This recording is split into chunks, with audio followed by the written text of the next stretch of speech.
Essa situação aqui de Jesus é muito engraçada. Por quê? Porque ele multiplica os pães, ele passa o dia todo ensinando, curando as pessoas. E lá no entardecer, ele manda distribuir pão para todo mundo. E é a grande multiplicação dos pães. E aí quando vai findando o dia, Jesus sumiu.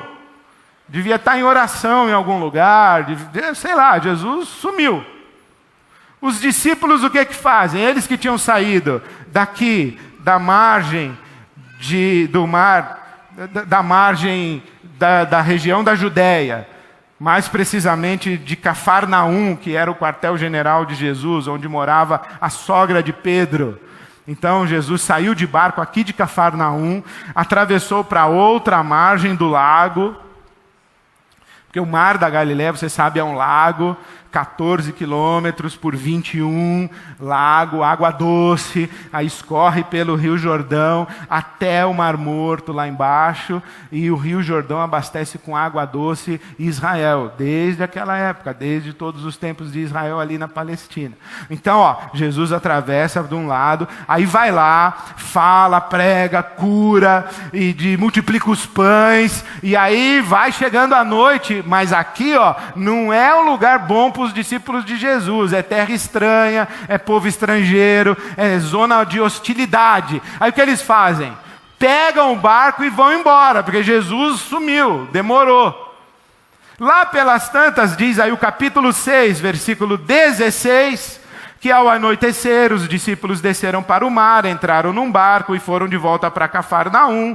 Já estava escuro e Jesus ainda não tinha ido até onde eles estavam, não compareceu no ponto de encontro. Soprava um vento forte, as águas estavam agitadas. Depois de terem remado cerca de 5 ou 6 quilômetros, viram Jesus aproximando-se do barco, andando sobre o mar, e tiveram medo. E Jesus falou: calma pessoal, sou eu. Aí receberam Jesus no barco, aí ficou tudo bem, foram embora, chegaram em Cafarnaum. Eu acho engraçado isso, porque Jesus podia ter chegado lá e falado assim: valeu, hein? Me largaram lá e vieram, vazaram. Cheguei lá na prainha, no lugar do barco, tinha lá, hashtag, fui. Vocês sumiram, me deixaram lá. Eu tive que vir aí andando sobre as águas. Olha a minha situação, corri 6 quilômetros para chegar até aqui. Jesus podia ter falado isso. Ou mais, Jesus poderia ter atravessado rapidinho, passado na frente deles, chegado lá do outro lado. Ficava escondidinho atrás de uma árvore, já meio-noite. Na hora que eles estão amarrando o barquinho, Jesus, tanã, cheguei primeiro, tal. Mas não, o que Jesus faz? Ele vem sobre as águas, alcança o barco e diz: ei, meu lugar é aí, no barco com vocês. Eu não ando sobre as águas, não, eu ando de barco, pessoal. O meu lugar é no barco. Com vocês, enfrentando a tempestade com vocês, enfrentando o mar agitado com vocês. O mar agitado para vocês é agitado para mim. Se está ruim para vocês, está ruim para mim, porque eu vou estar com vocês. Eu estou embarcado. Vocês entenderam que eu desci da glória, eu me esvaziei, eu me fiz carne para montar minha tenda com vocês. Então, não me deixa fora desse barco, porque foi para estar dentro desse barco que eu vim. Não vai sozinho sem mim, e não me deixa fora de participar e de ter a oportunidade de participar da sua vida, porque eu vim para estar dentro desse barco. É isso que Jesus está ensinando. Capítulo 9, aonde ele vai se meter? Com um cego de nascença. Capítulo 9. Ao passar, Jesus viu um cego de nascença. Seus discípulos lhe perguntaram: mestre, quem pecou, este homem ou seus pais, para que ele nascesse cego? Porque naquela época havia essa crença de que um cego de nascença era um amaldiçoado por Deus. Havia um ditado, inclusive, entre os judeus da época que dizia o seguinte: se você vira um cego, chute-o, porque você deve tratá-lo melhor do que Deus. Deus já fez ele cego, merece. Já dá logo uma bica nele. Porque merece. Você não sabe por que está chutando, mas ele sabe por que está apanhando. Era uma cultura, o sujeito nasceu cego. Ou ele está pagando o pecado dele, ou está pagando o pecado dos pais dele, dos avós dele, das outras gerações. Pô, mas como é que ele pode pagar pecado dele se o sujeito nasceu cego, não deu tempo nem de pecar? Deu sim, na barriga. Jacó e Esaú lá, um querendo nascer primeiro, desde o ventre já estão lá no MMA. Querendo um nascer primeiro. Como é que Jesus está aqui diante de quem? De um amaldiçoado, de um estigmatizado, de um carimbado. Isso aí não presta, isso aí é sangue ruim, isso aí não vai dar nada na vida, isso aí nasceu para isso aí mesmo. Isso aí está nessa draga porque Deus quer.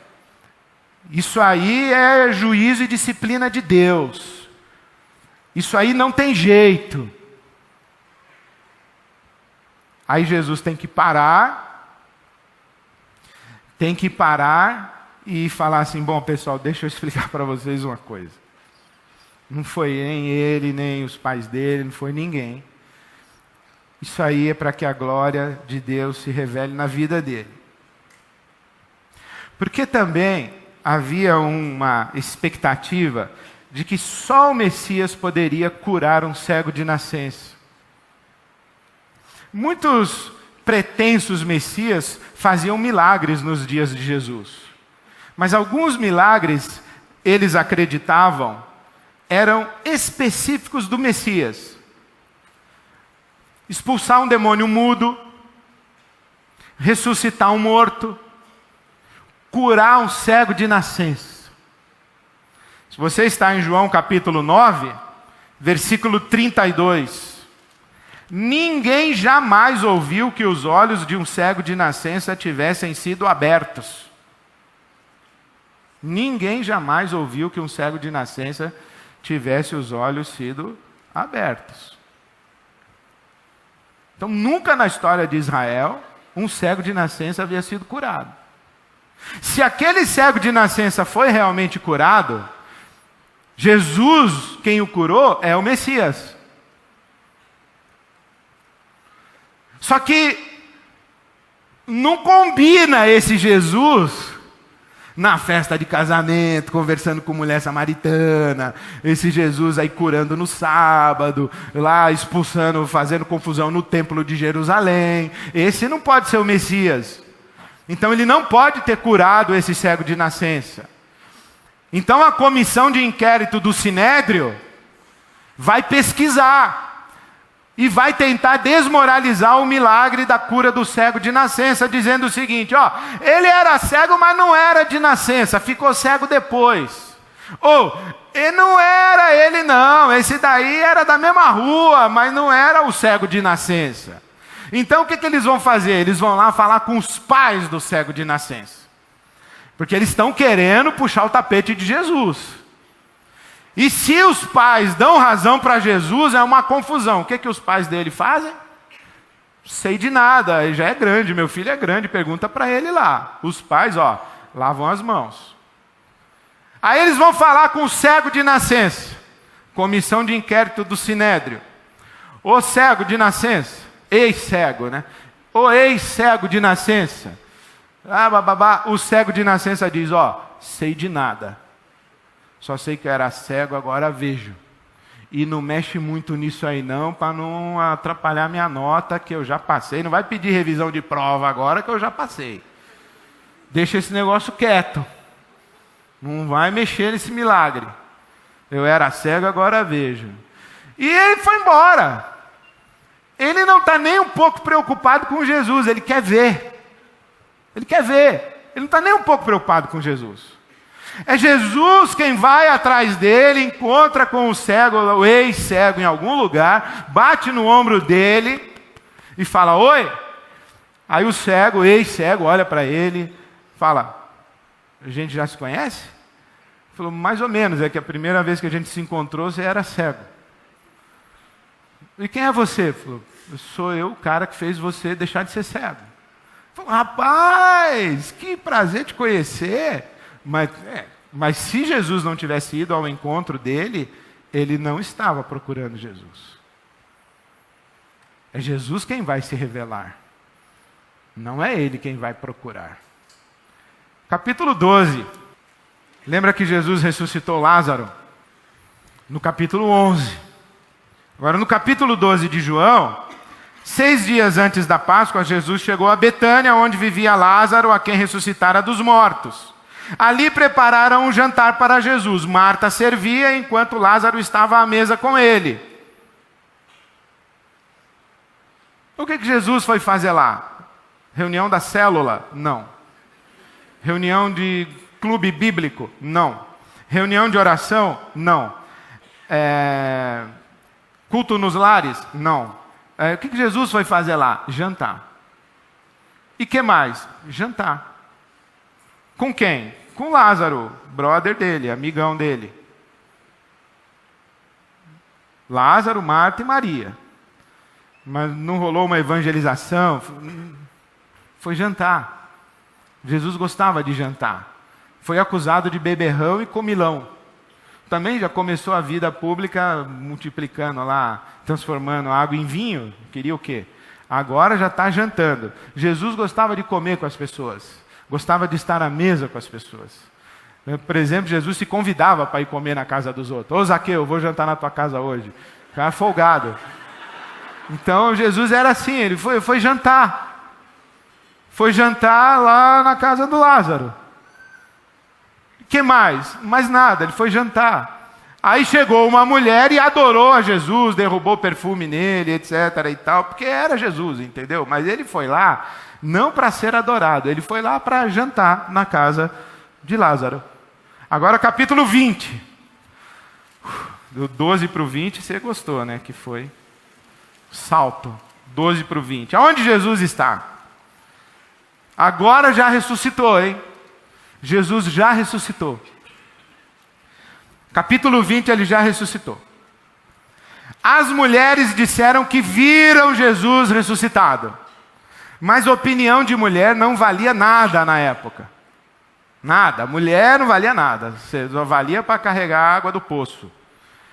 Então, testemunho de mulher, tanto que na Bíblia Sagrada diz assim, que o testemunho da ressurreição de Jesus foi desdenhado como coisa de mulheres. Coisa de mulheres. Então dizem aí as mulheres que Jesus ressuscitou, mas ninguém viu. Os judeus que conspiraram para matar Jesus estão loucos da vida com os que acreditaram que ele era o Messias. Os romanos que crucificaram Jesus como um criminoso contra César também estão furiosos. E nós estamos aqui com medo danado dentro dessa casa, considerando a possibilidade de que nós seguimos o cara errado, de que deu ruim para nós e que nós temos que voltar para a nossa vida e que o sonho acabou e que nós fomos iludidos e que foi um louco aí, um charlatão que fez a gente cair na conversa dele, era um falso Messias, nós não sabemos, nós estamos aqui com medo. Dentro dessa casa. Aí Jesus entra e diz, paz seja com vocês. Quem são esses camaradas aqui? Jesus poderia entrar nessa casa aqui, nesse momento, ele poderia entrar e dar aquela olhada fulminante para o Pedro. Aí Pedro, tudo bem? Depois que me negou lá, tá bem? Cadê o Tomé? Não veio? Cadê o Tomé? Vocês viram o que aconteceu com o Judas, né? Já se enforcou. Jesus poderia ter chegado assim. Poderia chegar pagando geral para todo mundo, mas ele não chega dessa maneira, ele chega dizendo, paz seja com vocês. E depois dali, para onde ele vai? Vai para a praia. O que tem na praia, todo mundo lá. Capítulo 21. Depois disso, Jesus apareceu novamente aos seus discípulos. Estavam no mar de Tiberíades, ou Mar da Galileia, Lago de Genezaré, Mar de Tiberíades. Foi assim. Estava todo mundo lá e Pedro falou: vou pescar. Aí os outros disseram: nós vamos pescar também com você. Aí pescaram a noite inteira e não pegaram nada. No versículo 4, ao amanhecer, Jesus estava na praia, mas os discípulos não reconheceram. Ele lhes perguntou: filhos, vocês têm algo para comer? Ó, o cara, até ressuscitado ele quer comer. Já tem para comer? Aí vão jantar? Ter um cafezinho da manhã aí, alguma coisa? Pegaram um peixinho aí? Eles falaram: pegamos nada. Tem nada não. Aí Jesus: então lança a rede para o lado direito. Eles lançam a rede para o lado direito e os peixes começam a pular dentro da rede. E o Pedro diz: esse filme eu já assisti, é Jesus, pula na água e vai nadando até a praia para encontrar com Jesus. E quando Pedro encontra com Jesus e tem esse encontro, é nesse momento que, depois da comunhão e da ceia que ele faz com os discípulos ali no amanhecer, ou do café da manhã, sei lá o que, essa refeição, é que Jesus vira no capítulo 21, versículo 15, e tem aquela conversa com Pedro, né? Pedro, você me ama? Eu amo Jesus, mas não é aquele amor assim que... Aí Jesus fala: então apacenta as minhas ovelhas. Pedro, você me ama? Eu amo Jesus, mas eu já achei que eu amava mais. Mas eu não amo assim. Eu não sei quanto eu amo e quanto o senhor pode contar comigo. Eu achei que o senhor podia contar mesmo, mas agora já nem eu sei direito.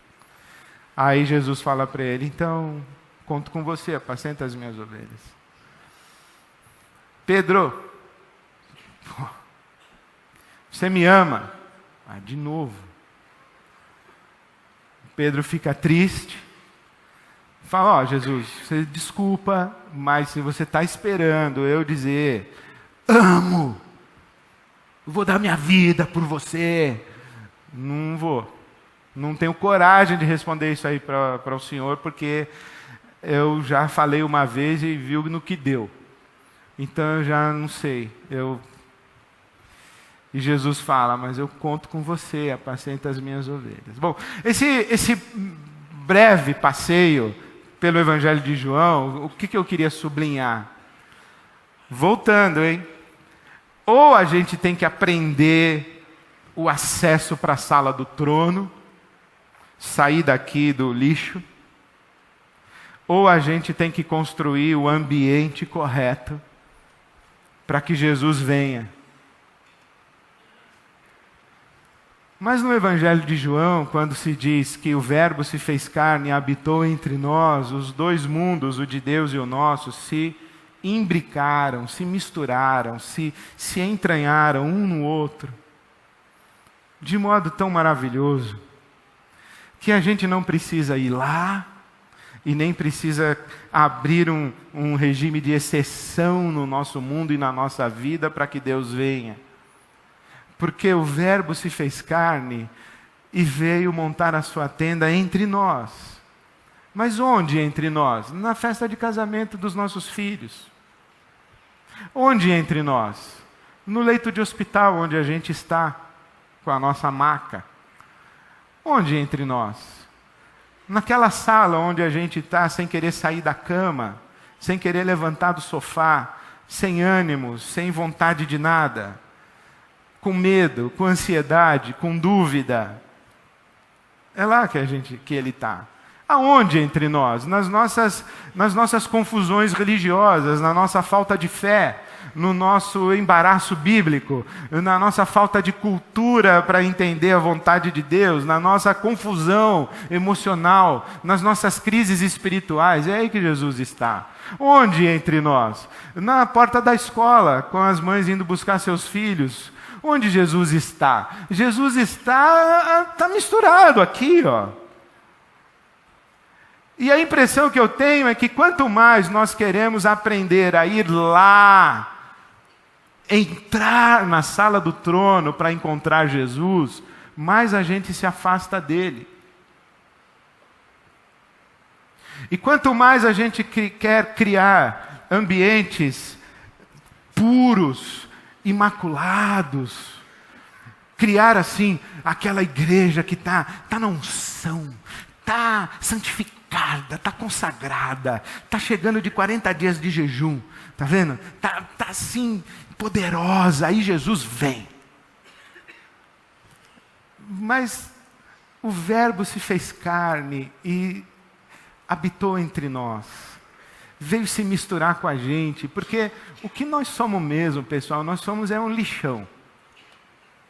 E nós temos um lixão dentro da gente, e a gente produz um lixão do lado. É uma confusão. Tem que aturar a sogra, a gente tem dívida para pagar, aí tem que a sogra aturar a piada de sogra no almoço da família, aí tem mais dívida para pagar, aí tem divórcio, aí tem o casamento, aí tem não arruma escola, tem marido desempregado, tem adultério, tem filho fumando maconha, tem mulher que quer ficar grávida e não consegue, a mulher que não quer estar grávida. É uma confusão, a vida da gente é assim. A gente tem carências, a gente tem medos, a gente tem conflitos, a gente tem vergonhas, a gente tem culpas, a gente grampeia as nossas páginas, a gente faz terapia, a gente toma remédio, a gente faz cirurgia plástica. Nós somos isso aí, pessoal. Agora, quem duvida que Jesus não está em Brasília agora? O Verbo virou gente e veio se misturar com a gente. E onde a gente está? A gente não está na sala do trono, é por isso que ele teve que sair de lá e vir para cá. Aí nós queremos ir para lá. Não, ele está aqui. Jesus está conosco. Até a consumação dos séculos, ele virou gente, veio. O caminho de Jesus é esse caminho de vida, de viver. Porque a gente quer ir para a sala do trono e não vai no aniversário do primo. A gente quer ir para a sala do trono e não vai ver a luta de judô do filho. A gente quer ir para a sala do trono e não trabalha. Fica mandando PowerPoint com versículo. Porque quer ir para a sala do trono, quer, sei lá o que a gente quer. É na vida.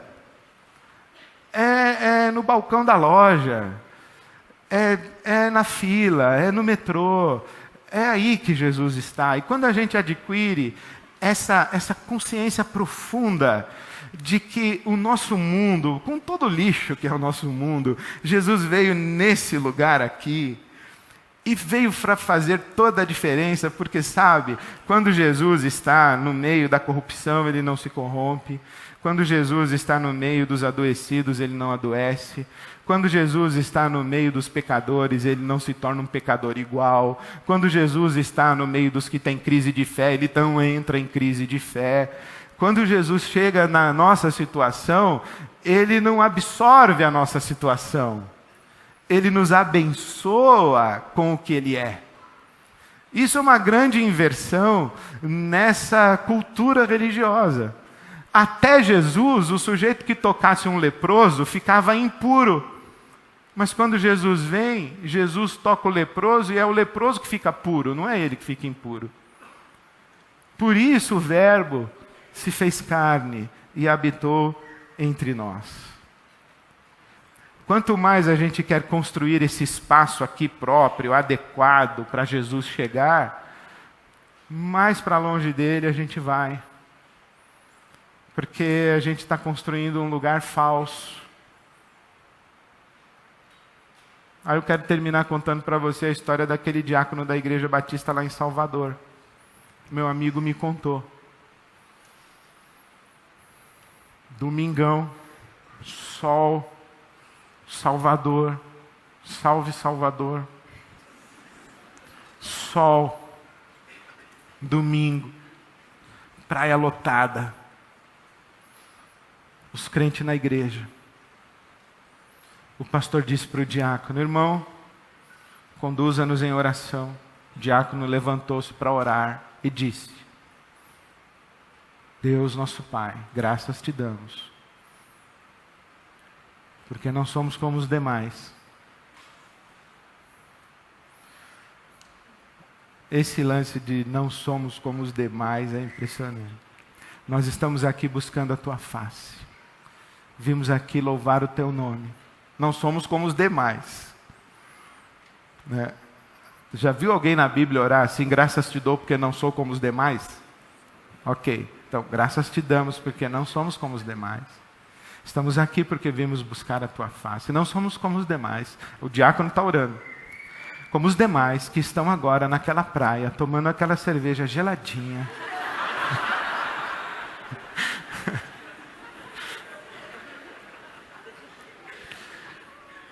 E por que a gente faz isso? Porque no fundo, a gente não acredita que o Verbo virou gente e habitou entre nós.